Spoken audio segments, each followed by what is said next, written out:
La República Dominicana, una ficción, obra de Juan Isidro Jiménez Grullón. Continuación, capítulo segundo. Como consecuencia de las luchas internacionales, España cedió informalmente a Francia a través del Tratado de Ryswick, firmado en el año 1697, la zona occidental de la isla. Esta cesión legalizó una posesión de hecho. Los franceses Los franceses no perdieron tiempo en organizar la explotación de la colonia sobre la base de la esclavitud, y esta explotación culminó en una creciente prosperidad para los colonos. Pero al advenir la Revolución Francesa, los esclavos, que constituían una mayoría importante, se rebelaron, asesinaron a sus antiguos amos y tomaron sus propiedades. La rebelión fue dirigida por Toussaint Louverture, un antiguo cochero de raza africana y notable genio político, y produjo una revolución económica, política y social. Louverture consideró que mientras la zona es Louverture consideró que mientras la zona este estuviera bajo el dominio de España, su obra corría el riesgo de ser aniquilada. Quiso, pues, extender la revolución a esta zona, que también fue cedida a Francia en 1797, en virtud del Tratado de Basilea, y de la cual esta potencia tardaba en tomar posesión. No demoró en llevar a cabo el propósito. Invadió dicha zona en 1801. Los textos históricos refieren que la resistencia fue escasa y ponen énfasis en las atrocidades del ejército invasor. Es indudable que las hubo. No podía esperarse otra cosa de un cuerpo militar improvisado, compuesto por hombres que habían vivido bajo el yugo y que se sintieron repentinamente libres. Por lo demás, ¿no son acaso todas las guerras exponentes de barbarie? ¿No realizaron también los españoles en sus incursiones a la región occidental auténticos exterminios? Sin duda, las aludidas atrocidades son censurables, pero carecen de importancia para nuestro análisis.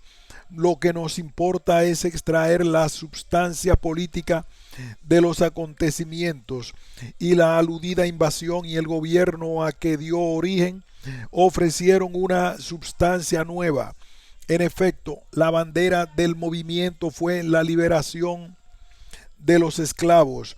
¿No implicaba esto una transmutación de estructuras? Sería pueril negarlo. La aludida liberación se produjo, y junto a ella otros sucesos de similar significado. Todo el viejo orden político jurídico rodó por tierra, siendo sustituido por un nuevo orden que se inspiraba parcialmente en los principios igualitarios de la Revolución Francesa. La burguesía no fue destruida como clase, pero su poder, sobre todo su poder económico, quedó en parte liquidado, y la integración social fue un hecho, como veremos, transitorio. La naturaleza inédita de todo eso salta a la vista. Desaparecieron los antiguos privilegios y la vida comenzó a desenvolverse sobre la base de la nivelación de las clases. Medidas de tipo económico, sobre las cuales insistiremos en la sesión correspondiente, provocaron un notorio auge de la producción para beneficio de la totalidad del pueblo. El parasitismo y la ociosidad fueron puestos fuera de la ley. Tales hechos provocaron la solidaridad de casi toda la clase media con el nuevo régimen. Renunció esta clase a su secular apoliticidad. Su apoyo a Louverture tuvo, en efecto, un carácter militante, no advino como el que brindó antes a la burguesía gracias a su entrega a la cosmovisión existente. Fue por el contrario un producto de las nuevas realidades. Desgraciadamente esta solidaridad se veía frenada por lo que seguía significando aquella entrega. Se dio así el caso de que en los sectores donde ésta había obedecido a una mayor espontaneidad, la solidaridad aparecía en gran parte subordinada a la aludida cosmovisión. Eran estos sectores minoritarios, probablemente, pues, si bien es cierto que esta última había calado hondo, no debe olvidarse que bajo su égida se desarrolló la pugna entre los afanes del para sí y el para ellos, y que pese a que esta pugna se desvaneció ante la necesidad de la defensa contra el enemigo común, su existencia reveló inconformidad con algunos aspectos de la cosmovisión referida. Y la burguesía, pues bien, los burgueses que no pudieron emigrar se rindieron ante el invasor y colaboraron con este, pero ello no obedeció a la identificación de propósitos, nació de los hechos. En su intimidad espiritual, los miembros de esta clase que vio la base agraria de su poder económico casi destruida, alentaron una notoria hostilidad contra el nuevo régimen y fueron preparando con sigilo el clima para el futuro dominio francés. Hubo naturalmente excepciones a esta regla. Impresionados y beneficiados por el auge global de la economía, algunos burgueses fueron sinceros en la colaboración. Los textos históricos nada dicen sobre esto último, dan a entender que la oposición de la burguesía fue unánime, y olvidando las atrocidades cometidas antaño por esta, fundamentan el hecho en el carácter bárbaro del nuevo régimen. Llegan más lejos, tienden a negar la solidaridad que a este hubo de prestar el esclavo liberado. Afirman, basados en aseveraciones de escritores de la época, miembros, claro está, de la burguesía, que el buen trato que el amo de la zona oriental daba a sus esclavos explica esta supuesta ausencia de solidaridad. No vamos a negar dicho buen trato. Existió, pero de ningún modo puede decirse que fuera un fenómeno generalizado. Hubo allí amos crueles y amos bondadosos, como también los hubo con seguridad en la zona occidental. Es más, hay que admitir que la crueldad fue la regla, pues sólo ella garantizaba la sumisión total. Esta desapareció al advenir el nuevo régimen. Repentinamente el esclavo se encontró sin amo. ¿Se concibe acaso que no se solidarizara con su libertador? Admitirlo sería caer en un absurdo. Los cambios referidos se produjeron repentinamente,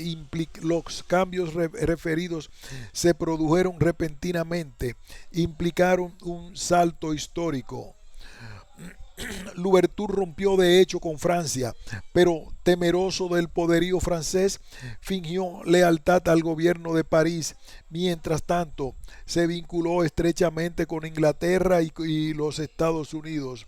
Es indudable que obró con ausencia de escrúpulos y una habilidad notoria. Se veía a las claras que procuraba ganar tiempo para consolidar su obra, libre de amenazas exteriores. Pero Napoleón descubrió su juego y para someterlo envió a la isla bajo el mando de su cuñado Leclerc en el año 1802 la expedición más poderosa que había zarpado de Europa. Al tener noticias de este acontecimiento, Louverture decidió quemar las etapas, destruyendo los últimos remanentes del coloniaje. Fue entonces cuando se enfrentó de lleno al clero católico, así como a los sectores hostiles de la debilitada burguesía. Para él se trataba ya de una guerra a muerte, cuyo precio pagaron inocentes y culpables. Su régimen cobró entonces características típicamente tiránicas, pese a que contaba con el apoyo del pueblo y respondía a un programa revolucionario. La evolución hacia la tiranía fue fácil, ya que, de más está decirlo, nunca acusó dicho régimen los rasgos característicos de las democracias incipientes de la época. Fue, por el contrario, expresión del absolutismo. El dirigente lo era todo y contaba para la realización de sus objetivos con una importante organización militar. Como entre la oligarquía y el gobierno absolutista, las diferencias son de matices, puesto que ambos traducen un poder total en manos minoritarias. Puede afirmarse que hubo continuidad entre la antigua colonia y el nuevo régimen. En lo que respecta a la sustancia y naturaleza del poder político, lo que varió radicalmente fue el espíritu y la orientación de este poder, variación que se expresó en los cambios ya señalados y que obviamente delataban la existencia de una revolución en marcha. Esta marcha fue detenida por el triunfo del soldado francés en la zona oriental. Es más, con el gobierno de Ferrand, que surgió a principios de enero de 1804, se produjo una notoria regresión histórica. Basta para fundamentar esta tesis el hecho siguiente: la esclavitud fue restaurada y con ella muchas otras expresiones típicas del coloniaje. Se volvió por tanto a este bajo otra bandera. La burguesía criolla le abrió los brazos al gobernante galo y diversos sectores de la clase media que fueron pilares del régimen anterior hicieron lo mismo.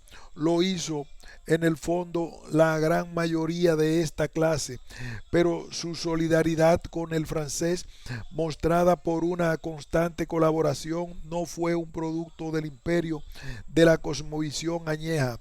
Ya no se trataba en efecto de mostrar lealtad a la corona española y ciega obediencia a la dogmática católica. Lo primero no tenía entonces razón de ser y lo segundo había sido violentamente socavado por el régimen de Louverture. Más aún, cabe afirmar que Ferrand dejó vigente cuanto en el orden espiritual acarreó este régimen. No fue mucho. Los acontecimientos ulteriores demostraron que más que una sustitución de las estructuras mentales viejas por otras nuevas, lo que se efectuó fue una parcial desintegración de las primeras, que dejó en los ánimos un hondo confusionismo. La burguesía quedó claro está al margen de este. Siguió alentando la antigua cosmovisión aun cuando la adaptó a las nuevas circunstancias. La solidaridad de la clase media con el gobernante francés tuvo, por tanto, otra raíz. En realidad, ella nunca fue antiesclavista. Hay que pensar, en consecuencia, que aceptó la abolición de la esclavitud y la consiguiente integración social como hechos inevitables. Luego, al ser partícipe de los beneficios de la prosperidad, se inclinó gozosa ante las nuevas realidades, brindando respaldo a Louverture. Pero el viejo sentimiento esclavista quedó latente y brotó a la luz cuando Ferrán anuló la abolición. Brotó probablemente con fuerza. ¿No era acaso intención del régimen galo consagrarse al fomento de las riquezas insulares? ¿No era lógico que dicha clase se beneficiara de este fomento en cuantía mayor que bajo el gobierno revolucionario, en razón de que iba a contar con el brazo esclavo? De todos modos, hay ciertos hechos que se precisa tener en cuenta en relación con el punto. Si bien cuando se inició el gobierno de Ferrán la población oriental no había sufrido una gran merma, esta se produjo a los pocos meses con motivo de la invasión de Dessalines, sucesor de Louverture. Este último había caído prisionero y fue enviado a Francia, pero sus tenientes continuaron su obra, que en gran parte adulteraron y se impusieron en la zona occidental sobre los ejércitos de Napoleón. En 1804 Dessalines proclamó la independencia de Haití. Claro está, consideró que el dominio francés en la zona este era una amenaza para el nuevo Estado. Acordó invadirla y someter a Ferrán por la fuerza. Fracasó en su empeño, pero produjo depredaciones y degüellos tales que sólo pueden ser comparados con los que realizaron los conquistadores y primeros colonizadores con la raza indígena. Para este hombre de espiritualidad bárbara, más que un movimiento revolucionario, la rebelión del negro tenía el carácter de una guerra de razas. Vio, por consiguiente, en todo mulato o criollo oriental a un enemigo que había que destruir. Y así, olvidando la colaboración sincera que la clase media del este había ofrecido a Louverture, desató sus furias contra ella, lo mismo que contra la burguesía. Adivino, por obra de esto y de la extensión de las emigraciones, una caída importante del índice demográfico. Indudablemente, estos hechos contribuyeron a reafirmar la solidaridad de ambas clases con el régimen francés. Quiso este producir la rehabilitación económica del país, pero faltaba lo básico, un elemento humano. De ahí que extendiera invitaciones a los que habían emigrado para que regresaran. Muchos lo hicieron. Vinieron además algunas familias francesas que de inmediato se dedicaron a la agricultura sobre la base del trabajo esclavo, pero no se creó una oligarquía francesa.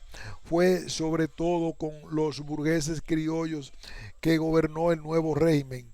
Traducía este, sin embargo, principios contrarios en ciertos aspectos a la antigua cosmovisión, lo que no podía ser del agrado de la burguesía, hostil por demás al jacobinismo.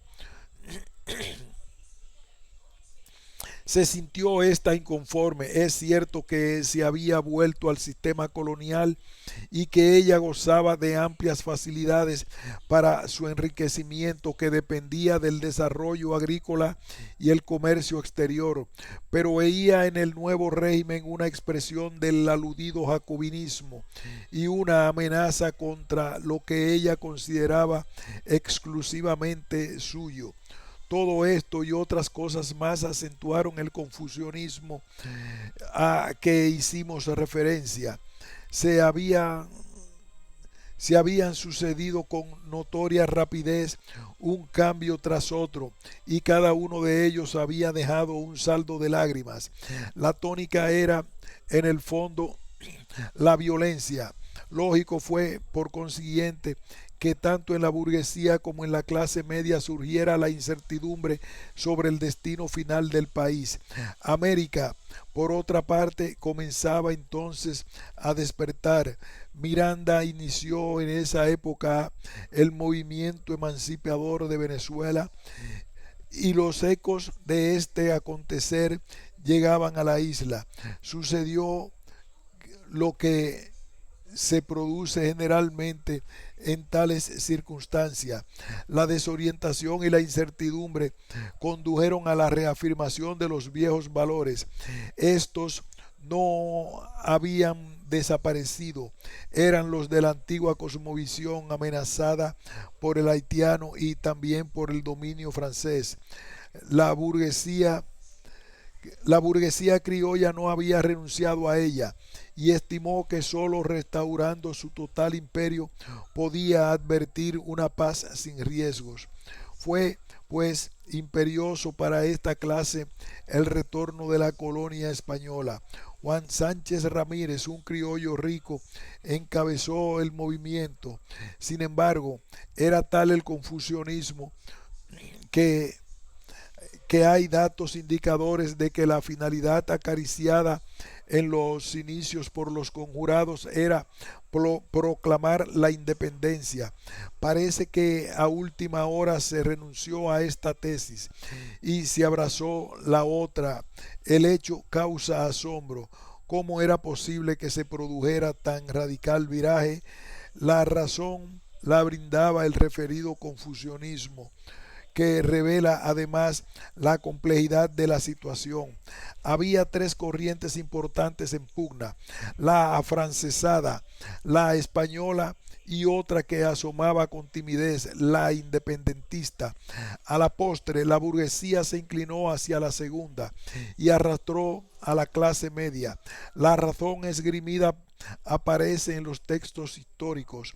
El dominio francés entrañaba una permanente amenaza de invasión haitiana.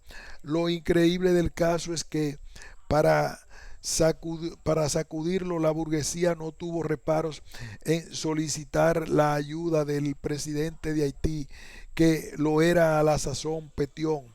Olvidó, olvidó al obrar de este modo que este mandatario dirigió los ejércitos que, obedeciendo las órdenes de Dessalines, penetraron en la zona oriental por el sur.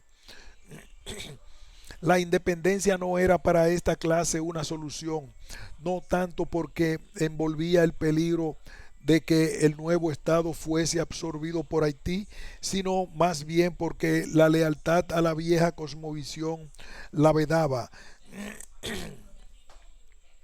En el fondo, dicha clase se sentía católica y española y consideraba que sólo bajo el dominio de España podía recobrar su antiguo poder político y económico y mantenerlo a perpetuidad.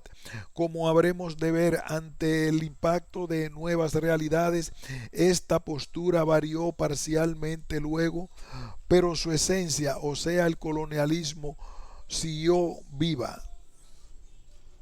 La rebelión contra Francia se produjo y triunfó en 1808. Dato importante, triunfó con el apoyo de la clase media. ¿Cómo explicar el hecho? ¿No había sido esta clase favorecida en la esfera económica por el dominio francés? Sí, pero su españolismo, expresión de su atadura al espíritu de lo antiguo, pesó más que el favor recibido. Nuevos ideales, no obstante, brotaron luego de su seno.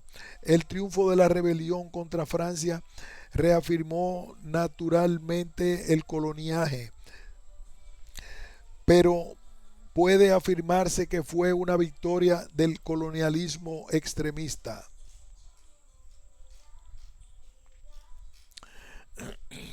Capítulo tercero.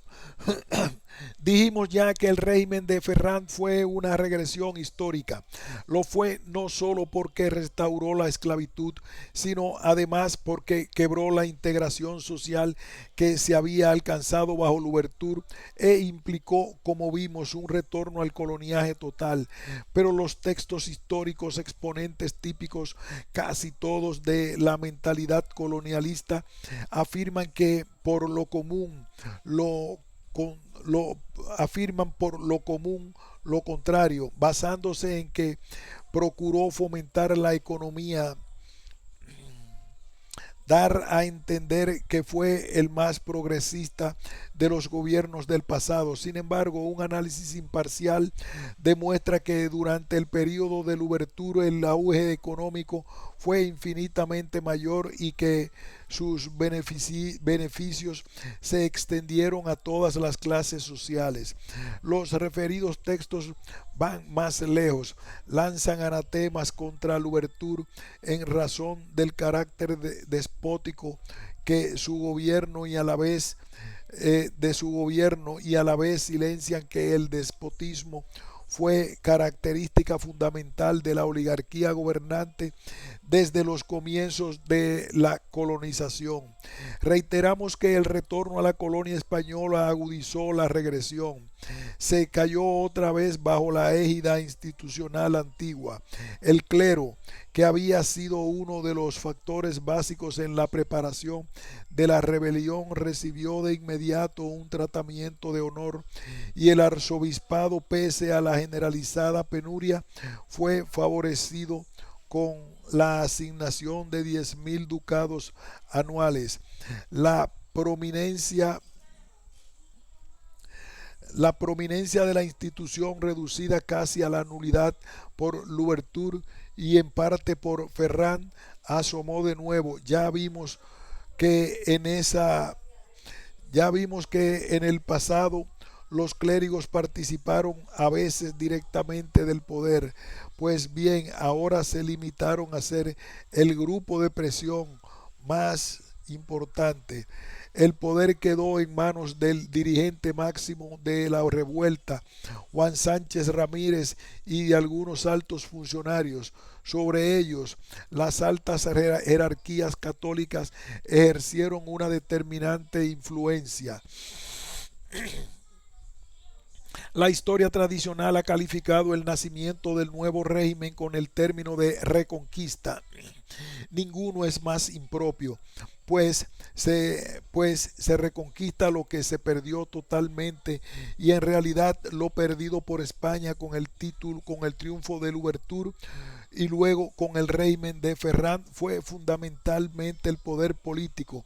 Quedó allí su cosmovisión, esencia de su cultura de entonces. Esto y la colaboración involuntaria de la burguesía con el haitiano y el francés eran signos claros de la avasalladora presencia hispánica.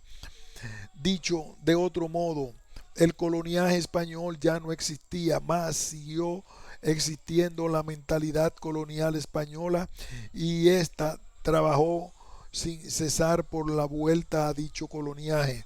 Siendo ello así, es obvio que el término que corresponde al nacimiento del nuevo régimen es el de restauración del poder colonial español. Más se impone el siguiente señalamiento: a pesar de que esta restauración más se impone el siguiente señalamiento, a pesar de que esta restauración implicó el retorno al viejo mundo institucional y en consecuencia a las antiguas leyes coloniales, asomaron realidades nuevas, en parte distintas de las que imperaron bajo el secular dominio de España. Como ya hubimos de exponer, característica importante de este dominio fue la división de la burguesía en sectores que respondían a actividades económicas diversas y que a veces pugnaban entre sí. El clero y los funcionarios no se entendían siempre con los hacendados y los miembros del alto comercio. Pues bien, este frecuente antagonismo persistió por su contenido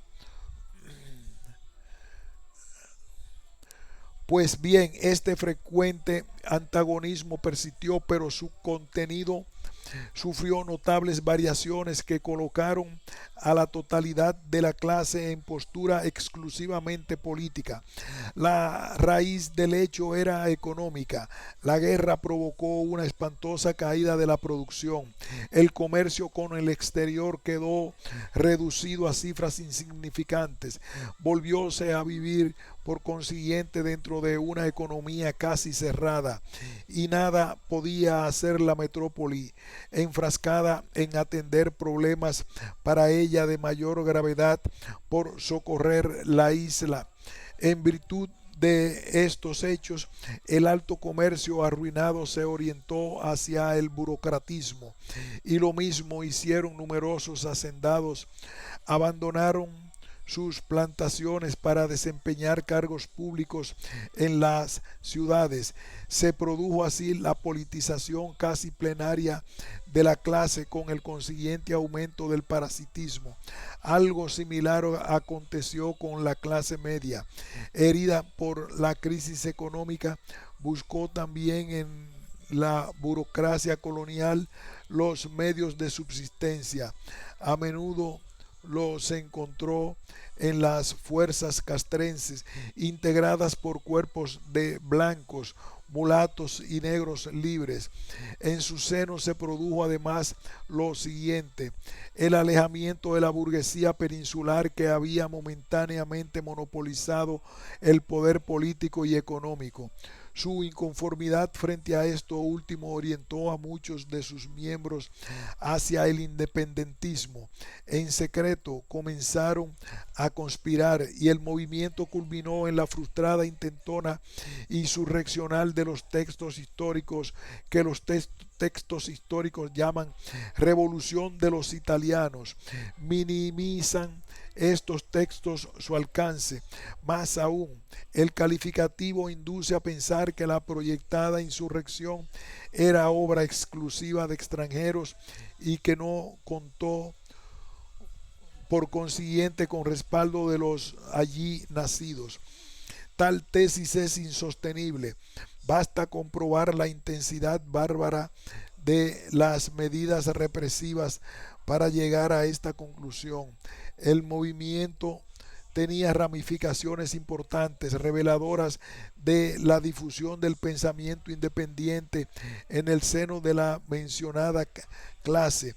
Sánchez Ramírez comprendió que se encontraba frente a un serio peligro y procuró destruirlo, como lo hacen todos los tiranos, mediante el terror. Los dirigentes máximos fueron ahorcados y sus cadáveres descuartizados y quemados en alquitrán. Se llamaban Santiago Fuló, Juan José Ramírez y José Ricardo Castaños. Fueron estos los primeros mártires de la independencia. Fueron en el fondo los precursores de la independencia, pero han sido olvidados. No tienen ni siquiera un monumento que perpetúe su memoria. En cambio, todavía hay una provincia con el nombre del verdugo Sánchez Ramírez, y se le sigue cantando loas, producto claro de la inversión de valores producida por la mentalidad colonialista aún dominante. ¿Cabe afirmar que la crisis económica y las realidades políticas fueron las únicas causas del auge del independentismo? No.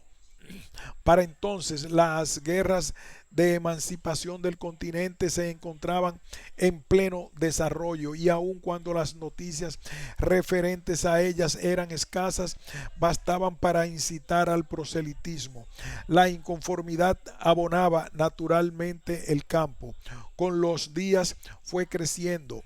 La crisis económica alcanzó tal intensidad que a menudo el régimen, pese a los impuestos, se veía imposibilitado de pagar las nóminas de los funcionarios. Recurría entonces a expedientes insólitos, como la venta de esclavos. Procuraba con el producto de esta venta cubrir los déficits presupuestarios, y, cosa increíble, obraba así sin la menor protesta de la intelectualidad civil y las jerarquías católicas. Otro hecho de suma importancia revelaba el retorno a lo antiguo. El elemento peninsular predominó sobre el criollo en el seno de la oligarquía desde bien temprano. Era lógico que la burguesía criolla se sintiera agraviada pues cuando desató el movimiento de supuesta reconquista, lo hizo con la idea de que capitalizaría los beneficios del triunfo. No fue así.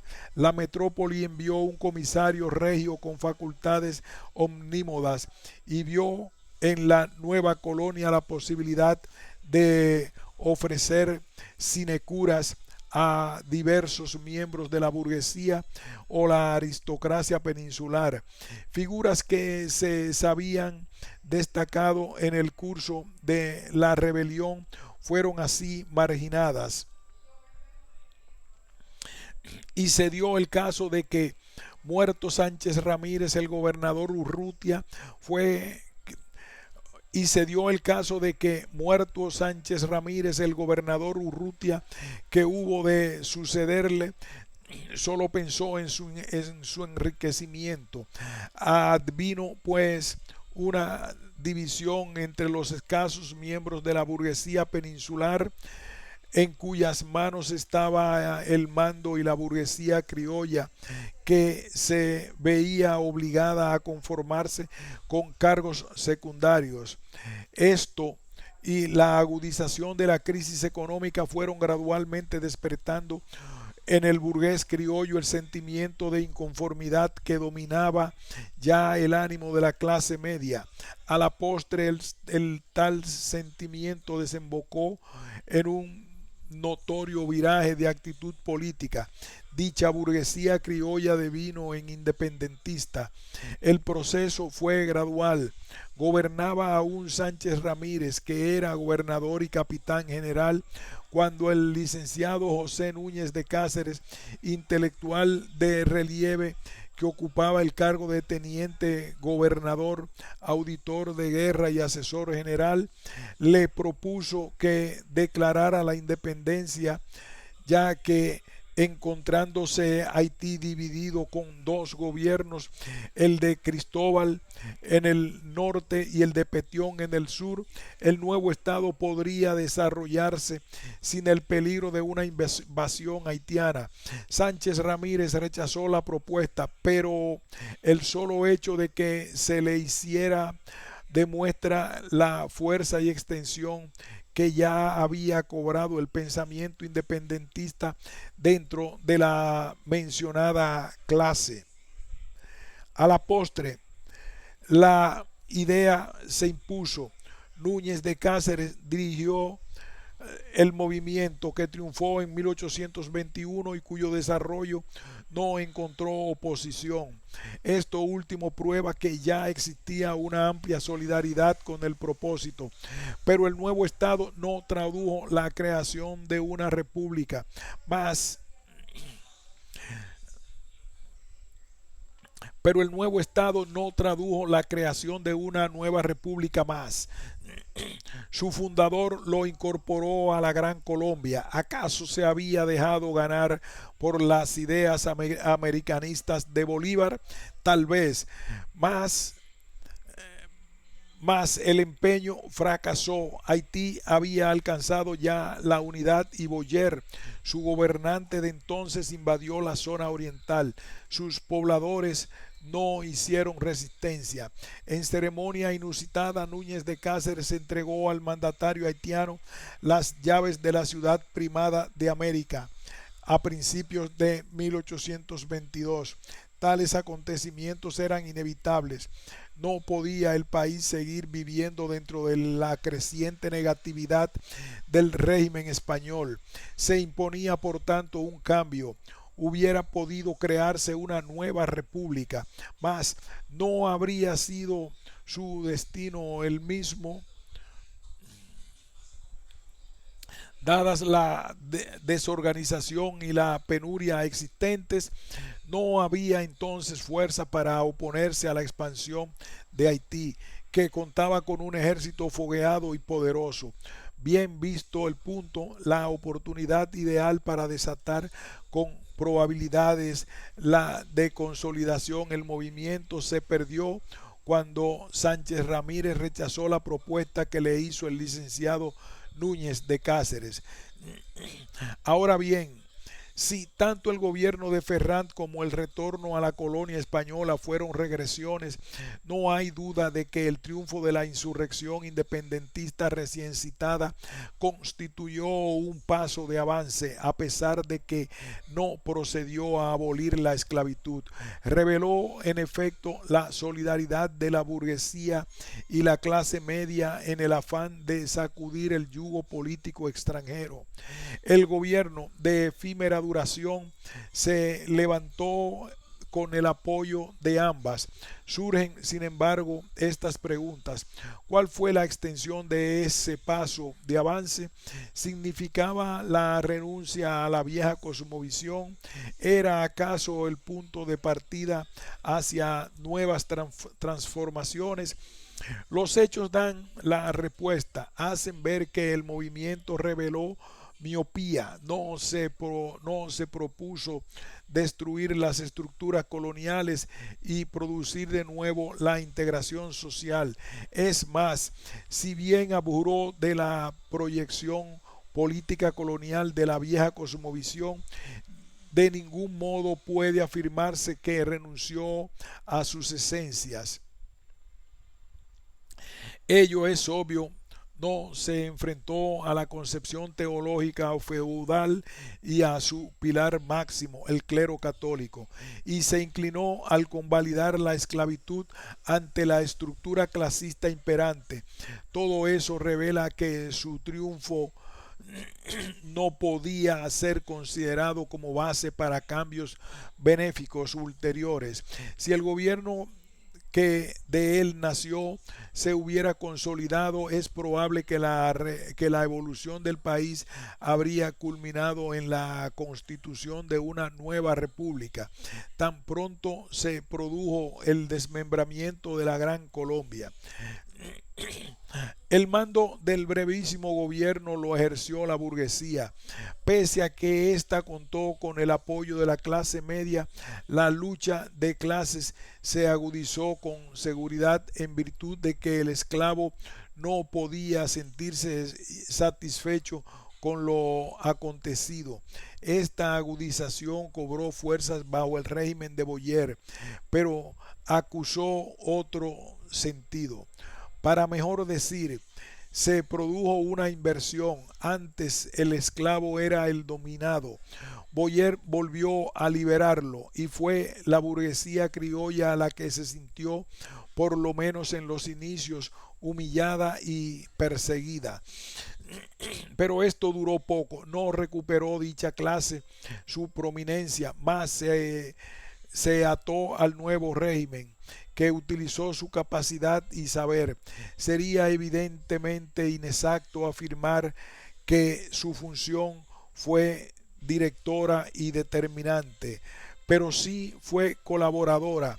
También la clase media ofreció casi en su totalidad esta colaboración, por lo menos durante los primeros lustros, y lo mismo hicieron por razones obvias los antiguos esclavos. Hubo pues unidad de todas las clases sociales alrededor del gobierno, que acusaba un marcado centralismo y era dominado indudablemente por el sector castrense. Esto último no puede sorprender, ha sido norma histórica en casos similares. Boyer era el representante de una revolución político-económico-social rodeada por dondequiera de enemigos, y la consolidación del movimiento solo podía lograrse si el gobierno nacido de este contaba con un sólido apoyo militar. Este apoyo se convierte casi siempre en esos casos en jerarquía. Así sucedió, claro está. Colocadas en la cima del poder, las figuras más destacadas del ejército quedaron incorporadas a la alta clase, lo que implicó la ampliación de la burguesía criolla con familias de antiguos esclavos. Los textos históricos, al referirse al régimen de Boyer, lo califican unánimemente de tiránico. Nos hablan del terror que desató, de sus abominables métodos de represión. Hay en esto una exageración notoria. Fue un régimen fuerte, pero bastante blando dentro de su fortaleza. Utilizó la represión violenta como la había utilizado España frente a aquellos que conspiraron abiertamente contra su existencia, pero permitió que se desarrollara un movimiento oposicionista de tipo liberal tanto en el este como en el oeste de la isla, y se abstuvo de emplear el crimen como instrumento de acción política. No fue pues una tiranía, y la mejor prueba de ello es que el movimiento separatista que culminó con la creación de la República pudo desarrollarse con escasos obstáculos. Es indudable, sin embargo, que la actividad económica, especialmente en lo que respecta a las transacciones con el exterior, decayó, pero el fenómeno no cubrió todos los costados de la economía. Hay que presumir que la producción agrícola aumentó en virtud de la aplicación del Código Rural, al cual habremos de referirnos luego. No obstante, es un hecho cierto que, llevado por la hostilidad hacia las potencias de entonces, en las cuales veía enemigos naturales, Boyer tomó medidas económicas negativas que estudiaremos en la sección correspondiente. Por otra parte, se le ha criticado con insistencia su afán de africanizar el país. Hubo algo de esto, pero no tanto como afirman los críticos. ¿No utilizó él acaso a la burguesía criolla de raza blanca o mestiza que se solidarizó con su régimen? Es más, en tono airado y olvidando las depredaciones de la oligarquía colonial y lo que hizo Sánchez Ramírez con los bienes de los franceses, dichos críticos ponen el grito en el cielo porque las propiedades de la iglesia y de quienes emigraron por hostilidad al nuevo estado de cosas fueran confiscadas, y porque la universidad fuera cerrada y la mayor parte del clero perseguida. Todo esto es exacto, mas ¿podía acaso un régimen con visión renovadora obrar en otra forma? ¿Qué había sido, qué habría sido la universidad sino un centro del cual una minoría de jóvenes burgueses salía convertida en vocero del colonialismo? ¿Y no había sido el clero a lo largo de toda la historia insular el exponente máximo de la vieja cosmovisión, madre de la desintegración social que reinó bajo la colonia? Pues bien, las estructuras económicos sociales en que se fundamentó esa desintegración fueron casi totalmente destruidas por el nuevo régimen. Es más, Boyer tuvo la intuición de que ellas obedecían a la mentalidad colonialista y quiso suprimir sin lograrlo esta mentalidad. Pese a todos estos errores, lo señalado hace ver que la nueva situación entrañó un paso de avance, tanto en el orden político como social, paso de avance mucho más extenso que el dado por Núñez de Cáceres. Tradujo en suma la continuación de la revolución iniciada por Louverture y frustrada por Ferrand. Liquidó el viejo marco institucional sustituyéndolo por otro en el cual los principios y las proyecciones jurídicas de la Revolución Francesa fraternizaron con medidas nacidas del desarrollo específico del movimiento. Pero la vieja cosmovisión siguió siendo la substancia espiritual de la burguesía criolla o mulata que se formó en su sombra. La colaboración que ésta brindaba a Boyer era un producto de la pusilanimidad o del oportunismo. Estaba convencida, por otra parte, de que no existían las condiciones necesarias para promover un movimiento independentista. No obstante, la independencia se produjo. ¿Cuál fue su bandera? El ideario liberal, ideario que ganó un importante sector de la clase media. ¿Qué era para este sector el liberalismo? Pasión de libertad, afán de vida acorde con las propias esencias, organización nacional inspirada en los preceptos de los filósofos de la Ilustración. Era, pues, en muchos aspectos una corriente opuesta al coloniaje, pero no en todos.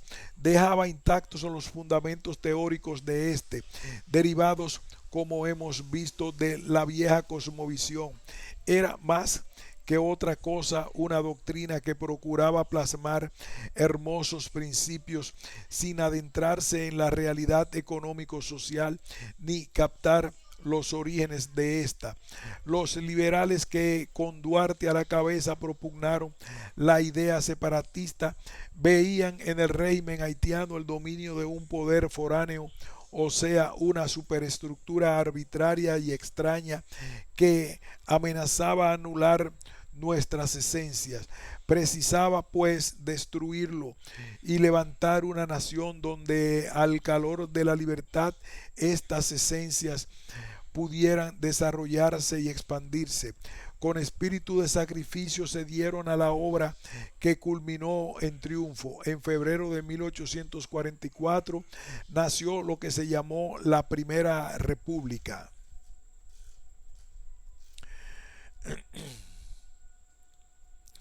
Capítulo cuarto. Con el nacimiento de la Primera República se inició la ficción de la vida nacional. Sin que existieran condiciones sociológicas para ello, los liberales quisieron crear una nación ajustada a los moldes democráticos y republicanos. Claro está, tampoco Haití, que era una supuesta república, se desarrollaba dentro de estos moldes. A lo sumo, podía decirse que su pueblo, indudablemente integrado, vivía bajo un orden político semi-autocrático que traducía algunos principios de la revolución. Este orden contaba con bastante apoyo popular y pudo establecerse y consolidarse en virtud de que la revolución destruyó a la burguesía o pseudo aristocracia agraria colonialista. No era este el caso de la zona oriental. Pese a que perdió casi toda su base latifundista, la burguesía criolla no fue destruida y conservada gran parte del prestigio y la influencia derivados de su secular poder. Salvo excepciones, no brindó la menor colaboración a los propósitos independentistas que alentaba el sector liberal de la clase media. Pero al triunfar el movimiento se incorporó a este capitalizándolo en su favor, y una vez dueña del poder persiguió y marginó al liberalismo. La actitud de la burguesía ante el afán de la independencia delataba un cambio de orientación. No había ella auspiciado con Núñez de Cáceres a la cabeza el movimiento independentista anterior que culminó en lo que se llamó la independencia efímera. Así fue. ¿Por qué entonces ese cambio de postura? A nuestro juicio, por dos razones. A. Desconfiaba de la viabilidad de la República, y B. Se sentía satisfecha desde el punto de vista económico con la situación existente. Durante cerca de 2 décadas Boyer pudo imponer la paz, a cuya sombra logró ella prosperar. Pero el triunfo del movimiento entrañó el parecer de una realidad nueva, a la cual dicha clase tuvo que adaptarse, y se adueñó de la República. ¿Cuál fue? En lo que respecta al progreso histórico, el significado de esta, pese a que se sintió libre de ataduras externas y a que creó las formas simbólicas de la nacionalidad y el aparato administrativo correspondiente, el nuevo Estado tradujo en múltiples aspectos una regresión político-social. Los siguientes hechos lo prueban. A. El despotismo mostró una intensidad infinitamente mayor que bajo el régimen haitiano. B. Los esfuerzos que éste hizo por lograr la integración de la comunidad dentro del marco político social nuevo, fuesen ellos correctos o erróneos, a la larga se frustraron. C. Se mantuvo la abolición de la esclavitud, pero retornóse al tipo antiguo de convivencia, con la primacía de la burguesía criolla sobre las demás clases sociales. D. Se colocaron las bases para la futura entrega del país a una potencia extranjera. Y E. El clero católico, pilar máximo del colonialismo, recuperó su perdido poder. Todo eso traducía a las claras un retorno al pasado, pero este retorno no fue completo. Junto a la abolición de la esclavitud quedaron en pie algunos cambios producidos por el régimen anterior. Continuó en vigor gran parte del orden jurídico que éste impuso y comenzó a asomar tanto en la clase media como en el antiguo esclavo y en los descendientes de ambos el sentimiento. Continuó en vigor gran parte del orden jurídico que éste impuso y comenzó a asomar tanto en la clase media como en el antiguo esclavo y en los descendientes de ambos el sentimiento de que integraban un conglomerado con características propias, llamado por tanto a ser dueño de sus destinos.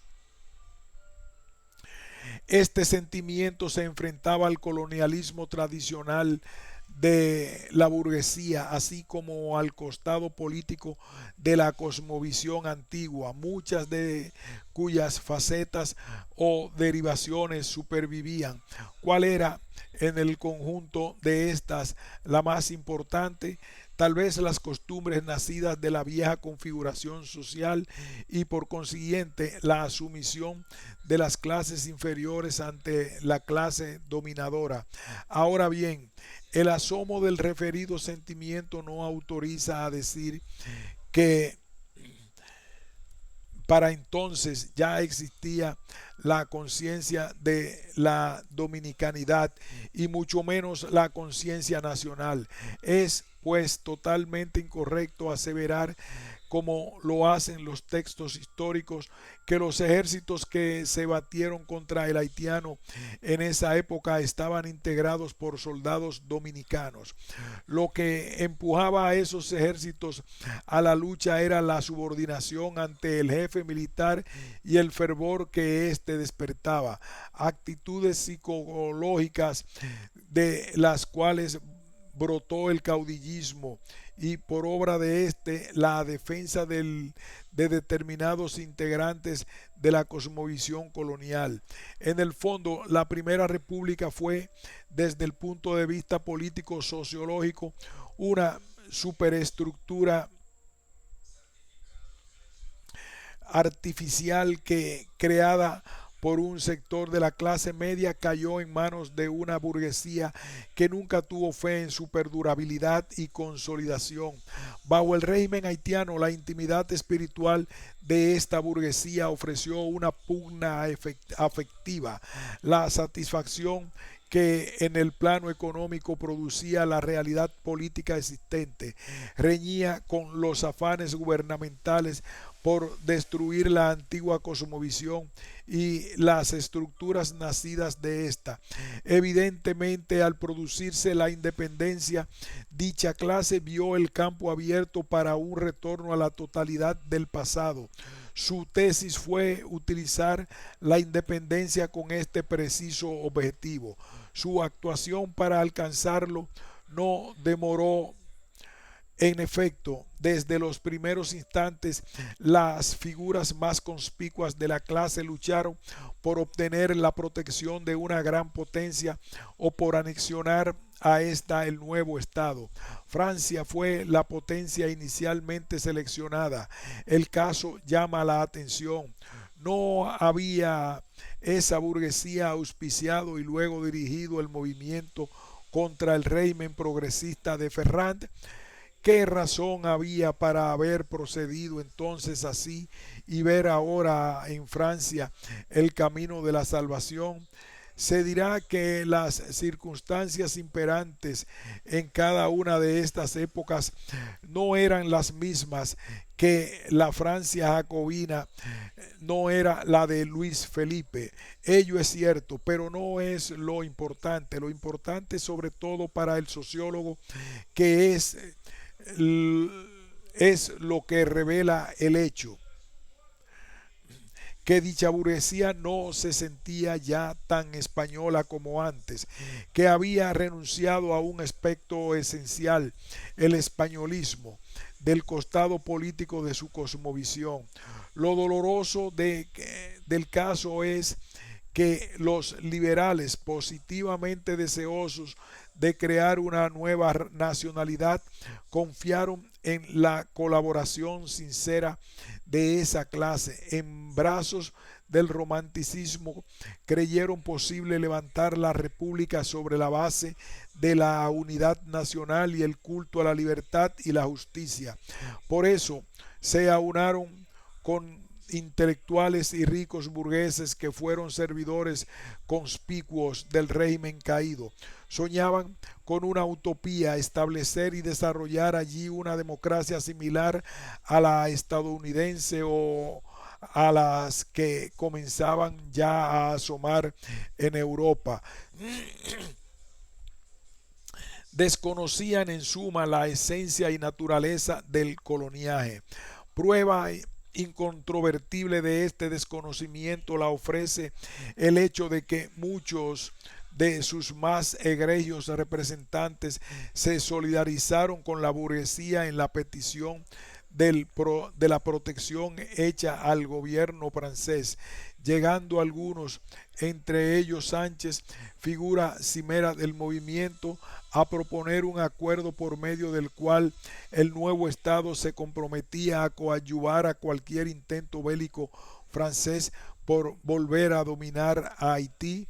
Aspiraban pues a la independencia nacional protegida y no veían con malos ojos que el vecino país, que había hecho una revolución anticolonial, cayera de nuevo en manos de la potencia que durante siglos lo había sojuzgado. Ello hace ver que su anticolonialismo no era auténtico, tenía un carácter exclusivamente interno y aún dentro de esto limitado. Es indudable que ello desmedra parcialmente el mérito de aquellos hombres, pero la actuación es explicable. Obedecieron a la corriente liberal de la época que, como hemos visto, se circunscribió a la teoría, no penetró en la intimidad socioeconómica del proceso.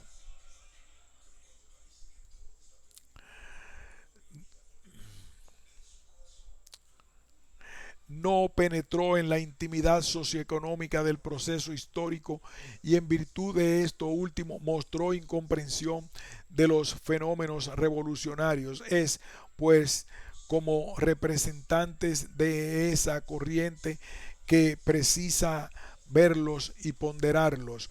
Cuanto hemos dicho revela que la independencia no entrañó una revolución, ofreció una mayor cuantía de elementos regresivos que de expresiones de progreso.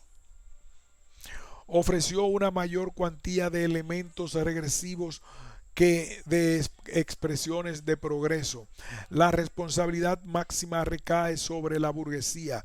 El hecho de que ésta asumiera de inmediato el poder explica en gran parte el proceso político ulterior. Cuatro expresiones básicas acusó este proceso. 1. La pugna entre la reacción anexionista y el liberalismo. 2. La aparición del caudillismo. 3. El divorcio entre la realidad leal y la realidad sociológica. 4. El auge gradual del anexionismo. Todo ello culminó en la anexión a España, perpetrada a los 17 años de haber nacido la República. Estudiemos separadamente cada una de estas expresiones. Pugna entre la reacción anexionista y el liberalismo. Al referirse a esta pugna, los textos históricos la presentan como un hecho cardinal. En realidad lo fue solo en los inicios, pues la burguesía no demoró en imponerse y consolidarse en el poder gracias al despotismo. Liquidó el movimiento liberal. El problema plantea varios interrogantes, entre ellos los siguientes: ¿alcanzó esa pugna al conjunto de la población? ¿Qué razones hubo para el triunfo de la burguesía? La respuesta a la primera interrogante es negativa. Claro, quien se deja llevar por lo que expone la historia tradicional diría lo contrario. Páginas enteras dedica esta a la aludida pugna, dando así la impresión de que el pueblo intervenía apasionadamente en ella. Todo eso es pura leyenda. El liberalismo fue un ideario sustentado exclusivamente por un sector minoritario de la clase media. No debe olvidarse al respecto que el 80% de los miembros de esta clase eran analfabetos, que de ningún modo podían captar el contenido de dicho ideario. Algo peor acontecía con los descendientes de los antiguos esclavos, de cuyo seno fue surgiendo una nueva clase social, la del peón del campo o servidumbre de la gleba. Nadie dentro de esta última clase sabía entonces lo que era ser liberal, y si sus miembros amaban, como todo ser humano, la libertad, razones económicas y psicológicas los empujaban a inclinarse ante el potentado y a obedecerlo. La historia escrita no dice nada de esto. Ello es comprensible. No es la historia de un pueblo, sino la de la clase dirigente. Historia estrictamente política y narrativa. Ampliando el punto, cabe decir que el conservadurismo y el reaccionarismo, que es su manifestación extremista, tampoco podían ser captados por las masas. Como veremos con precisión luego, el caudillismo fue la genuina expresión de la irrupción popular en la política, irrupción provocada por la burguesía, cuyo colonialismo no obedecía a un impulso afectivo sino a la razón, o para mejor decir, al afán racionalizado de enriquecimiento y poder. Lo recién dicho brinda bases para responder a la segunda interrogante. En efecto, el hecho de que la burguesía acusara en su conjunto una orientación reaccionaria hacía ver la fuerza de esta orientación. Se trataba de una actitud substancial en esa clase, que durante siglos había de usufructuado el poder político y económico. Debido a este disfrute, su influencia sobre el resto de la población era notoria. En el orden práctico, el instrumento fundamental de esta influencia lo fue el clero católico, que a lo largo de una actuación secular logró incorporar al espíritu de las masas como razón de vida la antigua cosmovisión. Su prestigio decayó bajo los regímenes de Louverture y de Boyer. Aspiraba ahora a recuperarlo. Se movilizó con este último fin y encontró un campo fértil en virtud de que la mayoría de la clase media y los descendientes de los antiguos esclavos no habían podido liberarse totalmente de la enajenación ya descrita.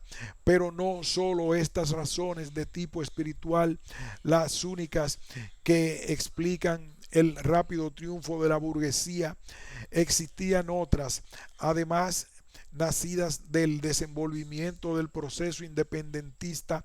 Sucedió que al surgir la república se vio de inmediato hostilizada por Haití, decidido a imponer de nuevo su mandato obedeciendo a la concepción de que la isla debía ser una e indivisible. Para evitarlo fue preciso organizar ejércitos y quien más se distinguió en esta organización fue Pedro Santana, hacendado rico que debía al régimen de Boyer su preparación militar. Sus triunfos lo llevaron a la cima política. Quedó convertido en el representante máximo de la burguesía, que apoyada por las Fuerzas Armadas liquidó la oposición del sector liberal de la clase media.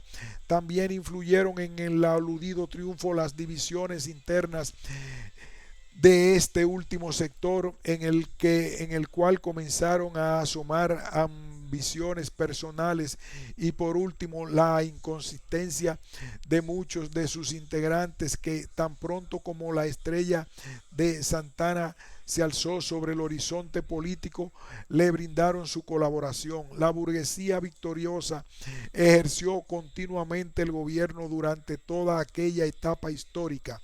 Se impuso por la violencia y gobernó mediante la violencia. Como ya dijimos, ofreció aspectos mucho más reprobables que los que hubo de ofrecer la dominación haitiana. Muchos enemigos políticos del gobierno de turno fueron expulsados o murieron bajo el piquete de fusilamiento.